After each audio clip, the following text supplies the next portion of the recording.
Hi, I'm Bill Arnold. Thank you for listening to this podcast. There are many more podcasts available at myfaithradio.com.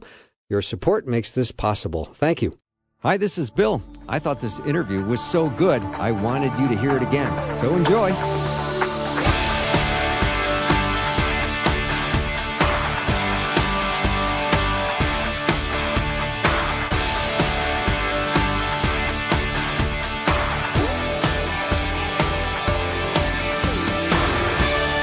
And a warm welcome to the afternoon show. I'm Bill Arnold. We're going to do a fascinating study today with Dr. Michael Wise on the Dead Sea Scrolls. Michael is a scholar in residence, the professor of Hebrew Bible and ancient languages. He doesn't have one, he has 2 PhDs. So I guess I have to call him Dr. Doctor. This could be a long hour. Michael, how are you? I'm well, Bill. How are you today? I'm good. Thank you for being here. Thank you. I saw you present at a conference in May, and it was spectacular. I was writing notes as fast as I could. And the Dead Sea Scrolls, the greatest biblical discovery in modern times. True or false? True. Okay, good. True. So we're off to a good start. We are. Yeah. We are. For a lot of people listening, they might go, Dead Sea Scrolls, what is that?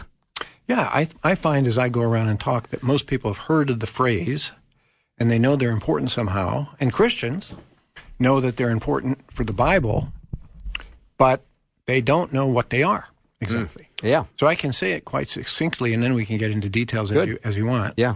The Dead Sea Scrolls are a collection of nearly 1,000 texts found in 11 caves along the shores of the Dead Sea in modern-day Israel. That's why they're called Dead Sea Scrolls. Okay. The caves are right near the Dead Sea, within a mile or so from the shore, at the closest cave anyway. And in the 1940s, mid-1940s, and on through the mid-1950s, in 11 caves, archaeologists and Bedouin, who were both competing to find these texts, discovered nearly 1,000 of them. Wow. And we think there were probably several hundred more that totally disintegrated before modern times. Michael, where did they get the idea that these documents existed? Why were they looking for them? Where did they get this idea? Well, the famous story that's told is one about a shepherd, okay, right, an Arab shepherd who was shepherding goats, actually. Okay. And one of his goats wandered away and around a corner, and he couldn't see it. Just like a goat. They do that. Yeah. And he thought maybe somebody had got his goat, so he went looking. And You've used that before, haven't you? No. Okay, good. No. I love fresh material, by the way. It's fresh. Yeah. Oh, good. Yeah, you can keep it. Well, no, it's going to patent pending on this show. Okay. Yeah. So the goat went running somewhere, and he didn't know where. So he came around the corner, and he looked, and he saw a cave. And it was a kind of a difficult cave to get in because it had 2 entrances, one down low, small enough for a goat, but too small for him. And then up higher, a bigger kind of entrance, but he'd have to pile rocks on top of each other to kind of clamber up and then heft himself over and down. He didn't want to do that if he didn't have to, so he threw a rock in the lower level entrance and expecting to hear a clack, and his goat would come running out if it was in there. And he was hoping it was because he had no other better ideas. Yeah. And instead what he heard was a shattering of what turned out to be a large clay pot. Wow. And that was the beginning, because when he figured, I better go in there after all. So he did the long way around method that I described and lowered himself in, and he found along the walls opposite the entrance about 20 large pots, and standing something like 18 inches high. And his rocket hit and crushed one of them. And in the sherds, that's what we call pottery fragments, he saw scroll material. There were scrolls, and that was the beginning. That was the discovery of the first 7 of the Dead Sea Scrolls. It was a chance discovery, really. So he ran back and told the elders of the tribe, and things took off from there. Okay, so he was doing goat retrieval. Yes. And he stumbled upon the greatest biblical discovery in modern times. That's right. That's, okay, I love this story. So now they are going to be gathered, and whose property are they right now? Is it finders keepers? Is the shepherd boy a rich guy right now? The shepherd eventually became reasonably prosperous, he and his tribe. The Ta'amira Bedouin, as they're known. Okay. They had actually been wandering through that area. They were the type of Bedouin who would travel with their herds and move from season to season and following the food. So they had been going through that area for centuries. They didn't really profit nearly as much as the middleman. So what happened is they brought these first scrolls to a middleman, that is another Arab, who owned an antiquities shop in Bethlehem. And his name was Kondo. Okay. And Kondo began to make the contacts through which auspices the scrolls eventually were purchased. Okay. In the first 7 were in 2 chunks. And the whole idea that there were scrolls in these caves got everybody thinking. First of all, the tribesmen went looking in other caves.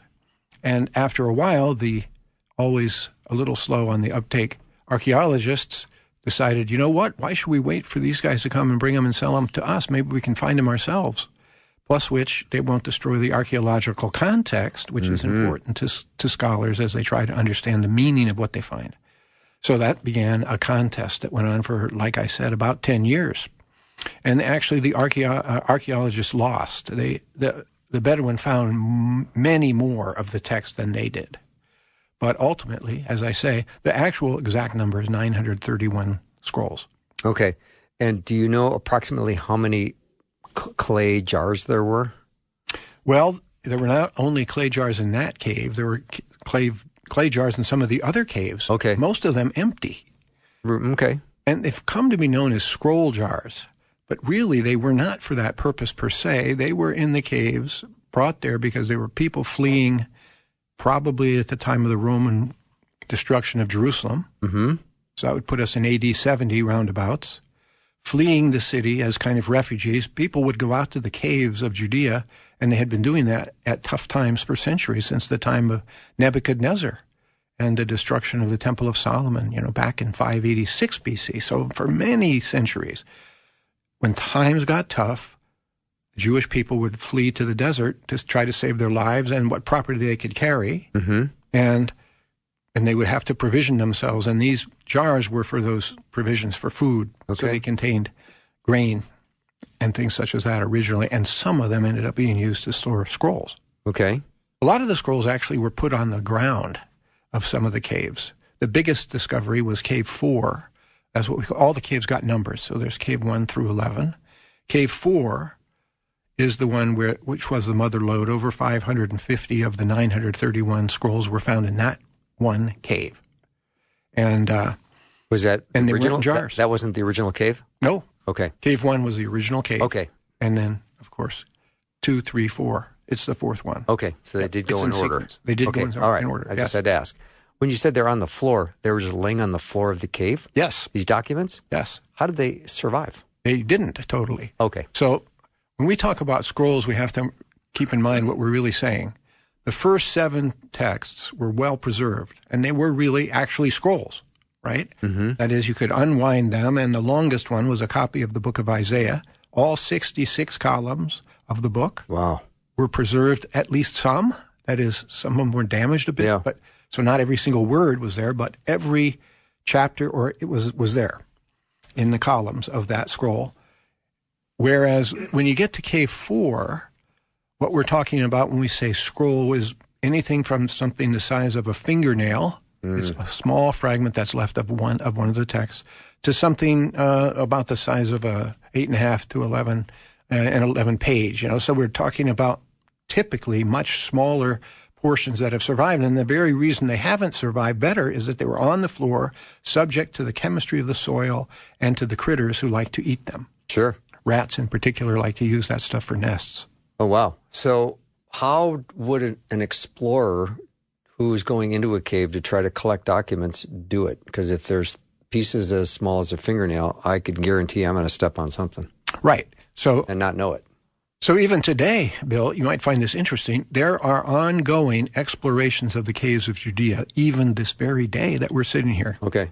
So now that we know that there's stuff there, all of the caves not only need to be explored, but re-explored and then re-explored again because our technology keeps getting better. Mm-hmm. And the very point that you're getting at, that is how do we detect these things, is the essence. That is, maybe we can find stuff that earlier people couldn't find because we have better detection techniques. Mm-hmm. So what they're doing at the point we're talking about today is they're actually digging the soil of these caves down to bedrock and sifting it in sifters that will catch the smallest fragment of any kind of thing, because they're looking for all kinds of evidence, not just scrolls, but bones and pottery and those sorts of things, coins that help us date texts.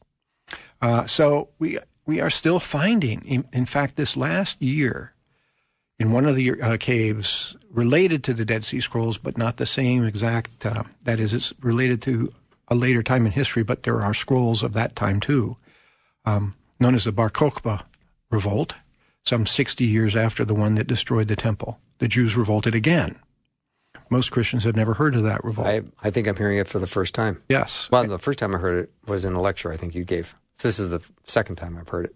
Well, it's something that's important to know about, really, because... Yeah, say it again and explain it again slowly. So in the year 132, and lasting for 4 years, so to 136, the Jewish people of what we call today Palestine or Israel revolted again against Rome. So they had lost the big one that we know about that destroyed the temple. This one was even bigger. 70% of the Jewish people died.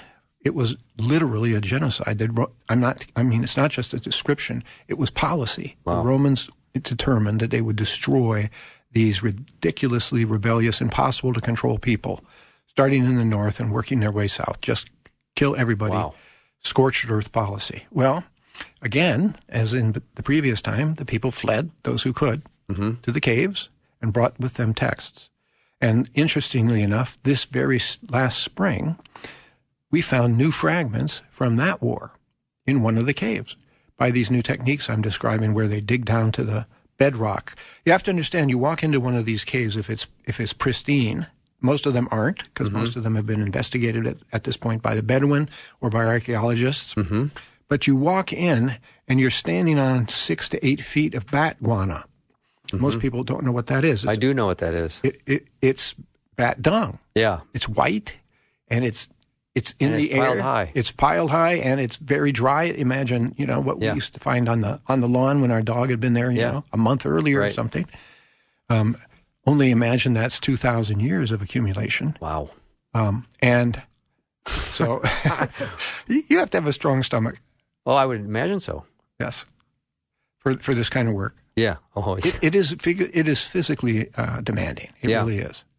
All right. Dr. Michael Wise is my guest. We're talking about the Dead Sea Scrolls, and I have lots of questions for him, and I bet you do too. And if you have a question, you can send it over. The text line is open just for you, 877-933-2484. Again, 877-933-2484. We'll be right back after a short break.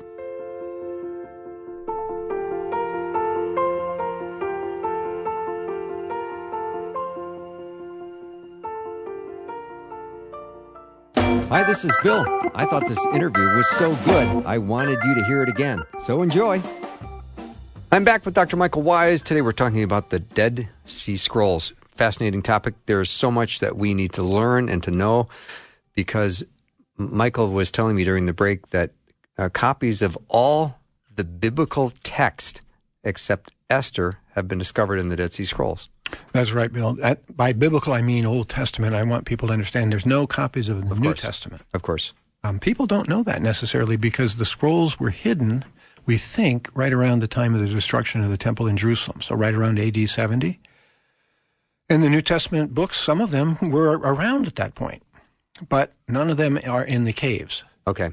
So we're all, when I say biblical texts, if people can just understand, I mean Old Testament texts. But yeah, we've got 212 of those 931 texts I talked about are copies of books of the Old Testament, many of them in multiple copies. Of course, fragmentary, you understand, like I was saying. So we have, let's say, we have 36 copies of the book of Psalms, but none of them is complete. So even putting them all together, we wouldn't have every psalm and every word of every psalm represented. Nevertheless, these are the oldest copies of the Bible, Old Testament texts, by 1,000 years compared to what we had before.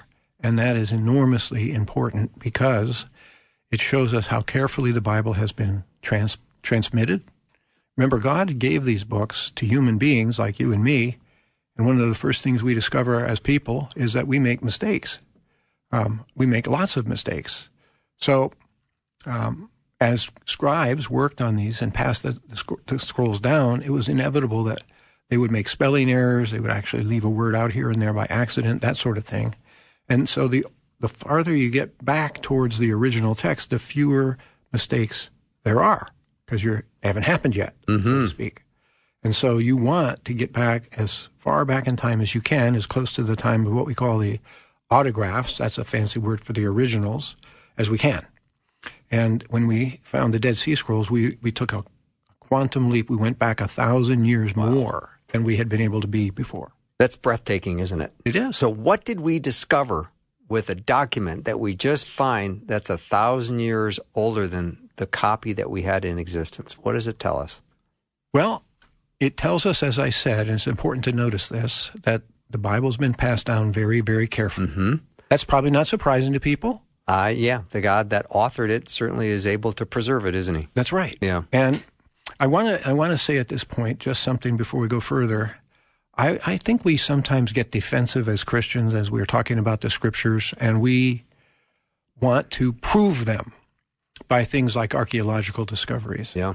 And I don't like that mentality. I want us to have a much more confident mentality. I think the Scriptures are the Word of God because Jesus said so. That is, we have dominical authority. Yeah. And that's enough. So when we're talking about this question of, well, what do we get from this? When I tell you that not only do we get answers, we also get questions, that won't be threatening. So the Dead Sea Scrolls show us how carefully the Bible has been passed down, but they also show us how much more complicated the process of getting our Scriptures was than we knew before. So, for example, at the time of Jesus, there was more variation in the text of the Bible, even though the text we know existed. There were other variants that existed as well, and we didn't know that. We didn't know that the closer we get back, farther we go back in time, the more complexity we see, not the less complexity in the whole situation. So we see how very complicated it was. And that doesn't surprise you, does it? It doesn't. Okay. And all new discoveries I've learned in my years of working in the field, all new discoveries help us, but they also raise new questions, and that's a good thing. Because when we get new questions, we're actually learning. New questions tell us what we don't know that we didn't know we didn't know. Yeah. And that's valuable. It's valuable in any field, right? I think that's one of the major questions I ask myself.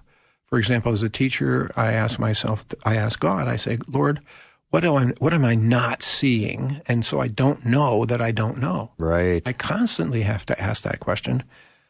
We all have so many blind spots. One of the reasons we need each other. And it's important that we remain curious. It is. We have to be curious. So we can be very confident in our Scriptures, but we have seen with the discovery of the scrolls new questions, such as when did the Bible, the Old Testament, actually come to be the Old Testament? That is, when did it come together? And one of the things we find is that it hadn't happened yet at the time of Jesus.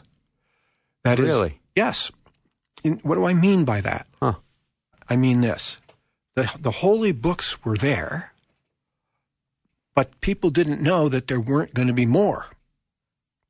So we were at a stage prior to the time when we know, here's our Bible, there's nothing to be added, there's nothing to be taken away. What we mean by that phrase is that we have a canon, the special word C-A-N-O-N that scholars use to describe the collection of Bible books.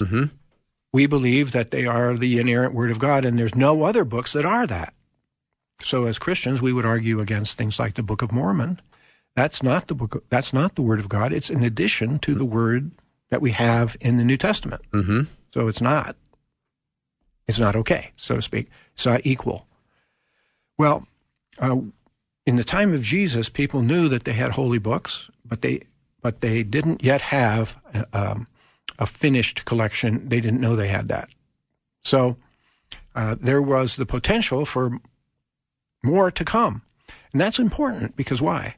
Well, for example, what if we said there could be no more prophets after the time of Malachi? Well, then we couldn't have Jesus or John the Baptist, could we? Mm-hmm. They were prophets.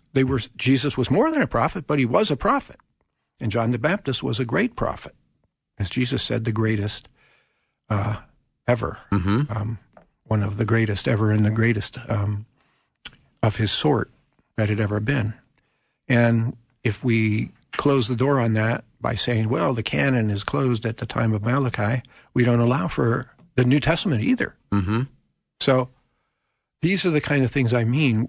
We see that people were still open to the potential of new holy books. And some of the Dead Sea Scrolls evidently were considered by some people to be that sort of thing. Mm-hmm. For example, the book of Enoch. People have heard of Enoch. He's in the Old Testament. He's in the New Testament. He's mentioned.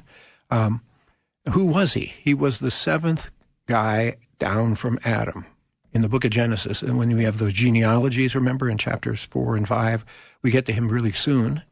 And he is the guy who, according to Scripture, never died. He walked with God, we're told, and then he was not. That's literally what the text says. Then he was not, which is mysterious. Michael's making air quotes in the studio right now, just so you know. When he said was not. All right. Yes. Thank you. So what did that mean? Well, people came to believe that it meant that he had not died and that he had been taken up to God without having undergone death. And, in fact, they later believed that he had written books. And some of those books, ostensibly, were found among the Dead Sea Scrolls. We have Enochic writings. That's how we describe them. And so it's clear that those were considered holy books by some Christians, or by some Christians, but also by some Jews at the time of the Scrolls. Why did they not make it into the canon? Well, they did. In Ethiopia. In Ethiopia? Yes. Say more about that. The Ethiopian Old Testament canon consists of 66 books. I said Old Testament. Right. I know our canon is 66, but that's new and old, right. 39 and 27. I'm just talking old. They have 66 books. They have 66 books, including Enoch and Jubilees. Jubilees is the second book that was found among the Dead Sea Scrolls. It's a kind of retelling of Genesis up through Exodus 15 with certain additions and certain emphases to make the points the author wanted to make, probably writing around 200 BC. So when we start talking about the Dead Sea Scrolls, we're in a whole new world. Oh, it sounds that way. A world of books that we've never heard of, yeah. A world of thoughts we never knew people had. We're in a world of literature that existed at the time of Jesus, which he surely knew about and interacted with people about, that we didn't even know existed. Yeah. Titles whose names never survived to come to our time. Mm-hmm. Michael, what are we supposed to know about this information, and how should it be applying to our life or not? Well,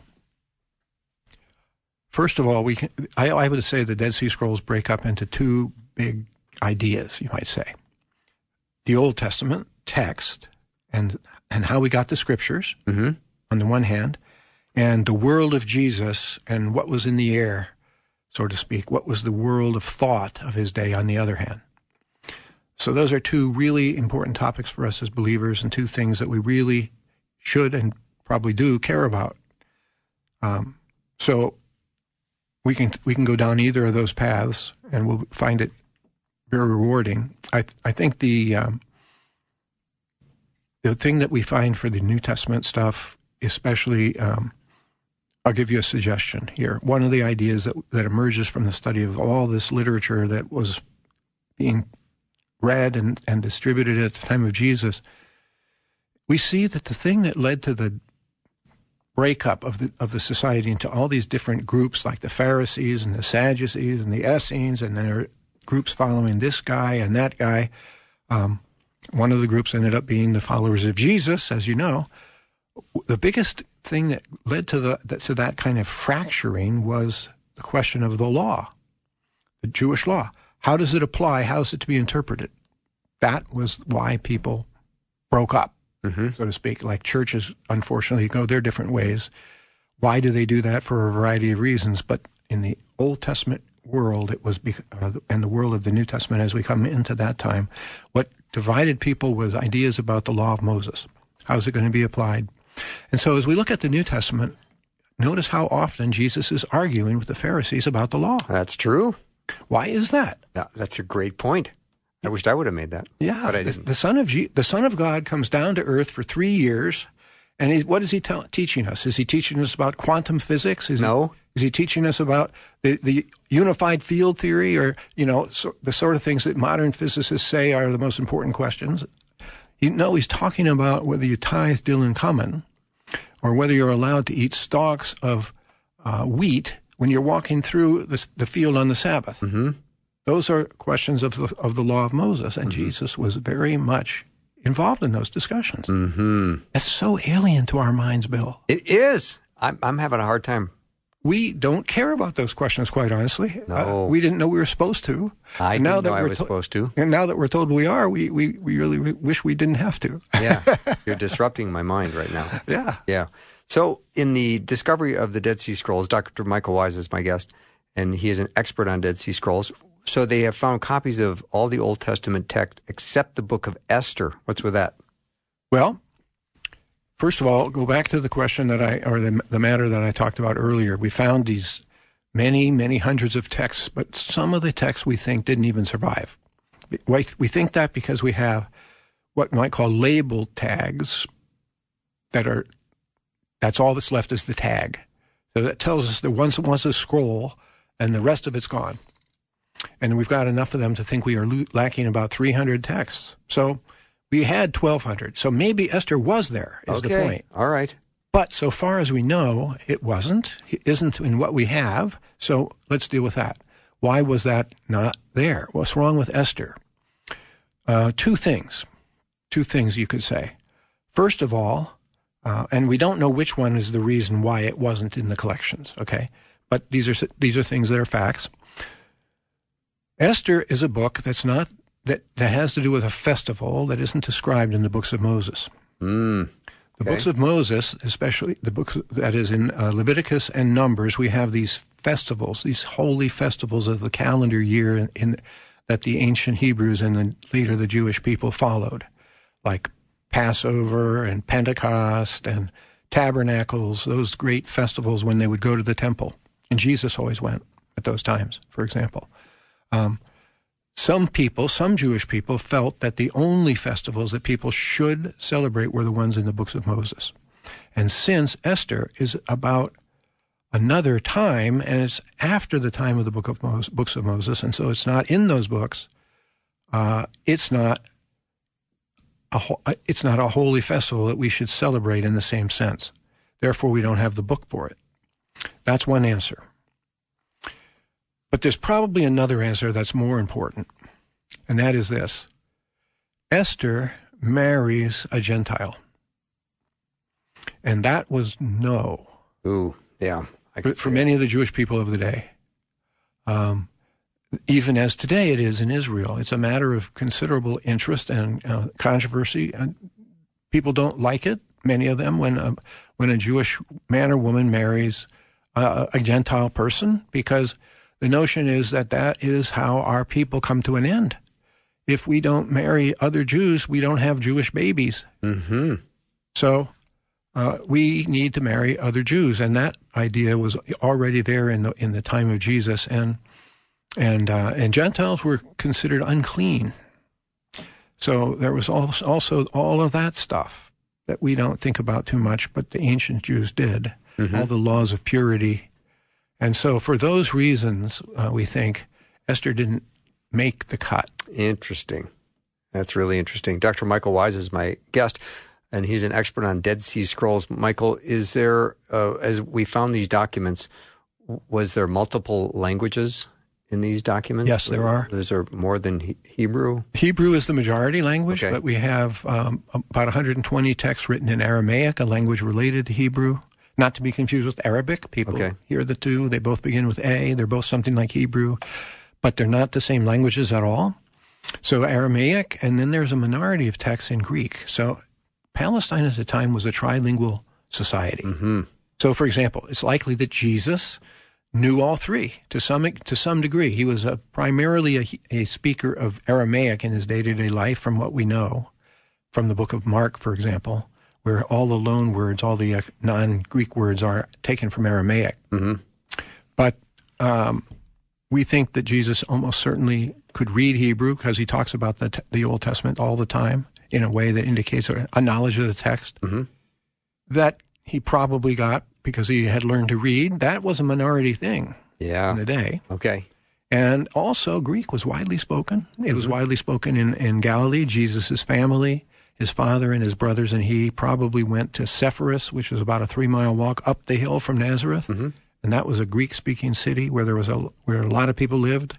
They were Grecized. The term that we use is Hellenized. They lived a semi-Greek lifestyle, a kind of modified Judaism. And so Jesus would have been around people who spoke all those languages, and the texts of the Dead Sea Scrolls reflect that society as well. So interesting. Dr. Michael Wise is my guest. We're going to take a little break. We'll be back and continue our discussion on the Dead Sea Scrolls. If you have a question or comment, 877-933-2484.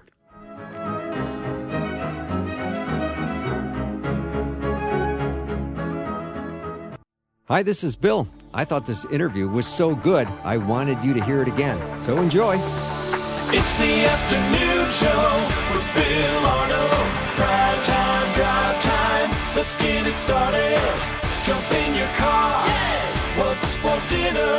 It's the afternoon show with Bill Arnold. So a young Bedouin shepherd following a goat that had gone astray tossed a rock into one of the caves along the sea cliffs and heard a crashing sound, and the rock had hit a ceramic pot containing scrolls that were later determined to be nearly 20 centuries old. Dr. Michael Wise is my guest. He's an expert on the Dead Sea Scrolls, and we are learning all kinds of things and the importance of this discovery, maybe the greatest biblical discovery in modern times. And what we learn about what we learn from them, there's no end to this. There's no bottom to this topic, Michael. No, there isn't. We're still working. It's an industry at this point, Bill. Okay. There are scholars who are what we call Qumranologists. Okay. Their whole career is spent writing and studying these texts. And Qumran, is that the village where they found this? Qumran is the name of the village or the site closest to the caves where we think some of the people who used the scrolls lived. Okay. Yes. So when we get into this discovery and we have this find of this magnitude, I'm just curious from a ownership standpoint, is it owned by a country or a government, or who owns the Dead Sea Scrolls? The answer is nobody knows. Okay. It's like a lot of legal questions. You don't know the answer until a judge decides it. Okay. But there are claims. Okay. What are the claims? So when the scrolls were first found, they were in Jordanian territory at the time. You have to remember, this is 1948. The British mandate has ended and they've divided the land, right? So we've got the creation of Israel right around the very same time that the scrolls are found. And that meant also the creation of Jordan and its boundaries. And they were not the same as they are today. So the place where the scrolls were found right along the Dead Sea was then not in Israel, but it was in Jordan. And it remained in Jordan's hands until 1967 and the Six-Day War. So for 20 years, through the whole period of the discovery of the scrolls and through the beginning of their publication. When Israel then took the eastern part of Jerusalem in 1967, they also captured the scrolls because they were kept in a museum in that part of the city. Okay. And ever since then, Israel has maintained that it owns the scrolls, and it does have them. But, and we all know that that's important. Well, who has them probably is not going to let them go. That's right. That's right. And so this is an issue. And nowadays, of course, in our world today, there's a lot more sensitivity about these kind of things. As you probably know, and as our listeners probably know, people argue about who owns the things that are now in modern Western museums that were discovered in other countries that were once colonized. Right. So who owns those, and shouldn't they go back to the country whose treasures they actually originally were?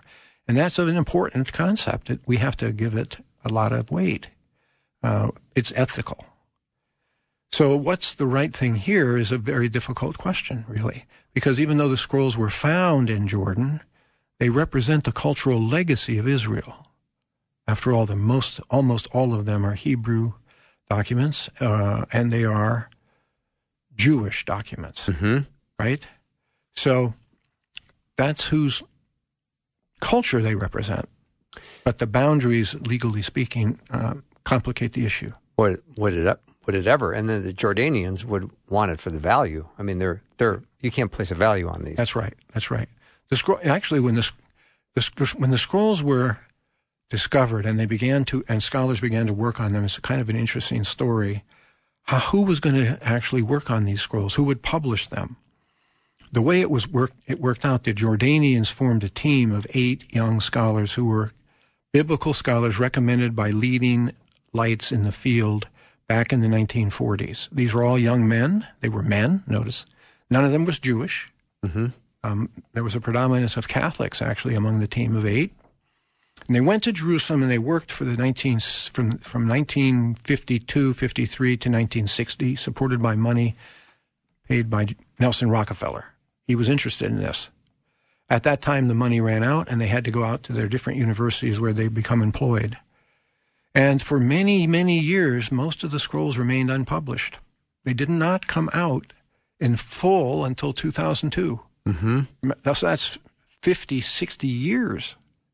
And during all that time, scholars could not see them. Most scholars could not see them. So this was a huge controversy. It's been a part of the story of the scrolls. And in the process of all that, the people who had the scrolls made copies of the photographs so that there were photographs of all the scrolls in 8 different locations in the world today, 8 libraries, in case there's the destruction of the originals in Israel. And that's been a part of the story, too. The trying to get the scrolls out has been a struggle. They're out now.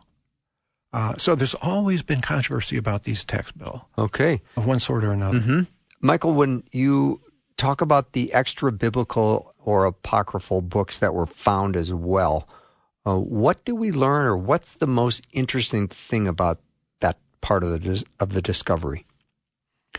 Well, what do we mean by an apocryphal work? That's a good question. Let's start there. Let's talk about what that means. What we mean by that is it's a book from about the time of the Bible, Old or New Testament, that isn't in the New Testament or Old Testament. And yet it represents that culture and that time.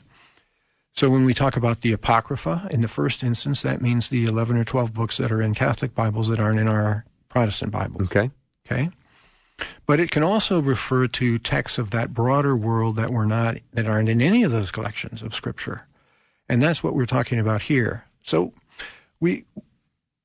I'll give you an example of what we learn. In the New Testament, we are told that the Lord, when he died and was crucified and died, he descended to hell, and there he preached to the angels who were imprisoned. That's talked about in Peter's writings. Well, who were those angels? Why were they there?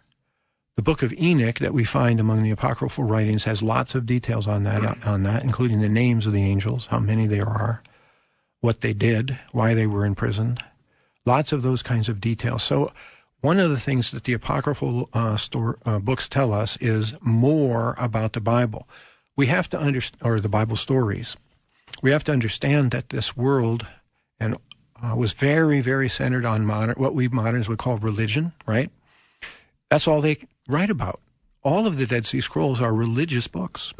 So all these apocryphal writings are religious books. And for those of us who are interested in the faith of Israel and the relationship of that to our faith as Christians, all these things are extremely interesting, and they actually help us to understand the Bible better, what the Bible says. Yeah. Dr. Michael Wise is my guest. We're going to continue our discussion on the Dead Sea Scrolls after a little break. We'll be right back.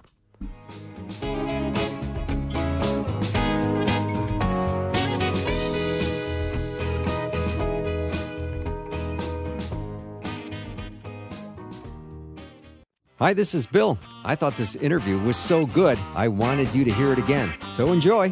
I'm back with Dr. Michael Wise, and we're chatting about the Dead Sea Scrolls. Boy, there's a lot to learn, and I feel like this hour is going too fast, and I don't I don't have enough time with you, Dr. Wise, so I'm going to get right to one of the big points that I have, and that is the Messiah and the Dead Sea Scrolls. Talk about those two.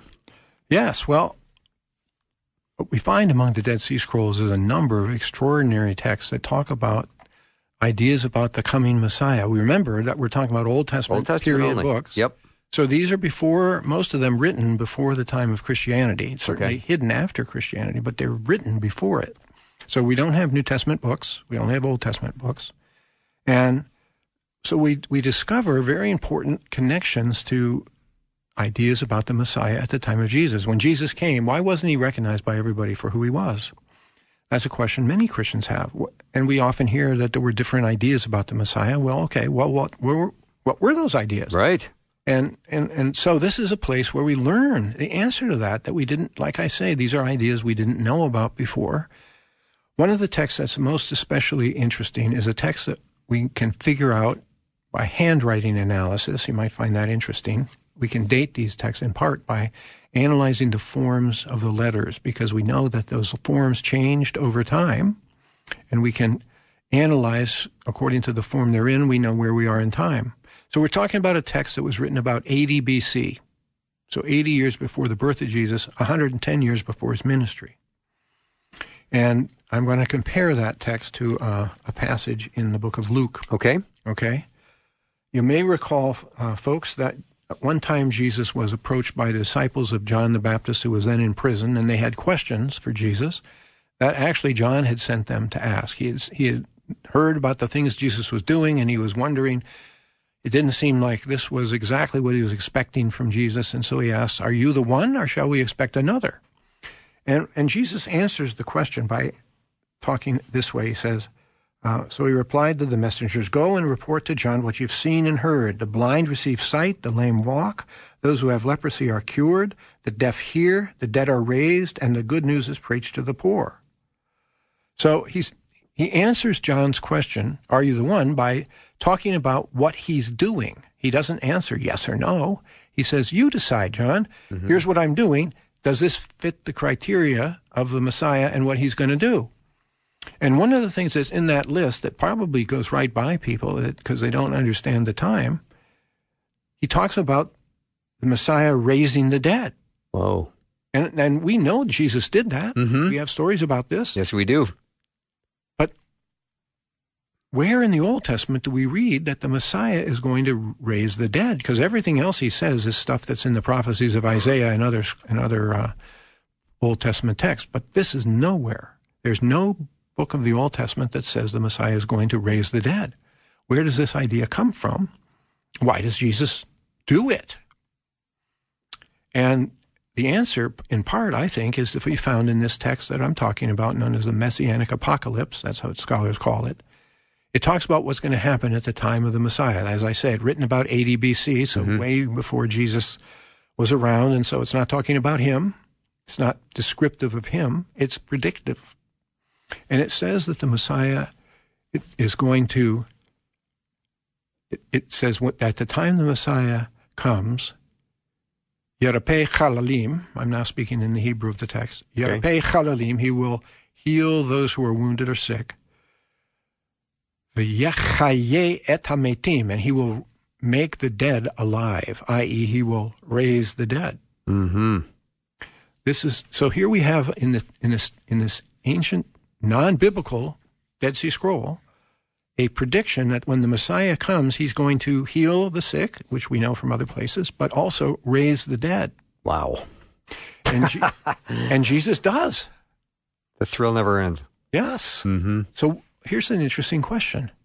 Why did Jesus raise the dead? And of course, there's more than one answer to that. He does it out of mercy, out of his love, out of his concern for the people who have lost a loved one, and a person who's died, of course, too. But I think that an important aspect of it is to show who he is. Yeah, express his divinity. Yes. Yeah. And this is part of who he's supposed to be according to texts that aren't in the Bible. The Dead Sea Scrolls have told us something we never knew. Wow, that is just so fascinating.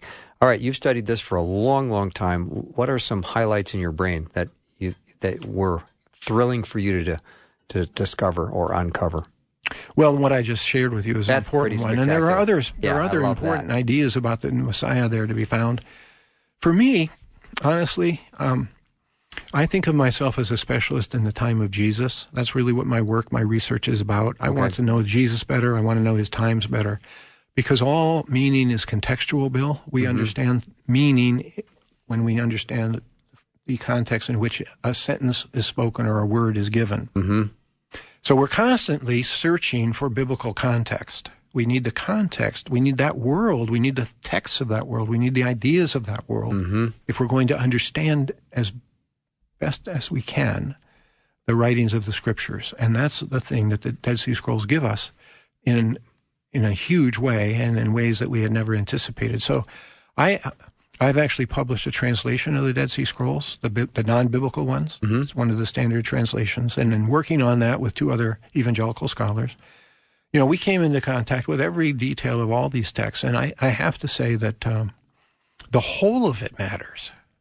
It's hard to say only this or only that. So in a very broad way, it's almost any time you're talking about the New Testament, there's something there that can be illuminated by these texts. Mm-hmm. And that matters enormously. Mm-hmm. I think understanding Jesus is at the center.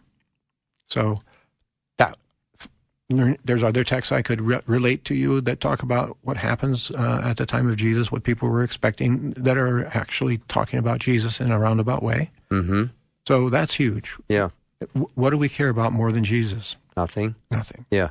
Michael, if I go to seminary, am I going to get a course on the Dead Sea Scrolls? No. How am I going to learn about it? What books do I read? What do I do? This is fascinating. You need to listen to this radio program. Well, I get that. That's a starting point. But now people are going, okay, what book should I buy? Well, what's the best thing? What's the best way to study more and learn more about the Dead Sea Scrolls? Well, I think that you can't do better than read the texts themselves. Okay. So I would say, go on Amazon and Google Dead Sea Scroll translations. Oh, and you'll find I'm honestly, I'm speaking a little bit about my book, but there are other good translations out there, so people can decide which one they would prefer. It's a little hard, I would imagine, to read these ancient texts because it's such a different world. Mm-hmm. So a good translation will help you with that by giving you intros and headers and those sorts of things that'll make things a little easier. Mm-hmm. But you can also get hold of lots of different books if you just Google Dead Sea Scrolls on that same site. Yeah. That will guide you into some of the understandings we've been talking about today. What about misinformation out there? Oh, there's lots of it. Okay. That's who do we trust? You have to trust besides me. You. Oh. Who do we trust besides you? I would say trust the consensus in a general way. Okay. Don't go with the outliers. Right. There are scholars with unusual theories about this, as there are about most areas of endeavor. And so stay in the golden mean, you might say, as Aristotle would want you to do. Yeah. Any thoughts on what's happening in Israel right now? I have just 30 seconds left. I think it's tragic. I think it's tragic on a lot of levels, but I'm not surprised. Yeah. I think that Israel is... the thing about their situation is that God has put his name on them. He never goes back on a promise he's made. Never. So they bear his name, and that means that they are open to attack by the enemy, and that's so true. Happening as always has happened. All right, you're going to have to come back because I have more Dead Sea Scroll questions. All right. You open for that? I'm very open. Oh, good. Thank you so much. Thanks Dr. Michael Wise has been my guest. That's our show for the day. Thank you so much for spending time with me today. I have loved spending time with you. If you missed any of today's show, I can always encourage you to go to the podcast, myfaithradio.com, and have a wonderful night.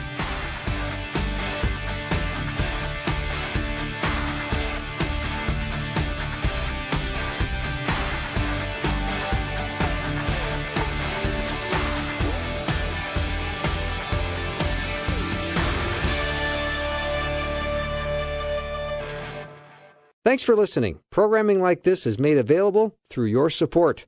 Information available at myfaithradio.com.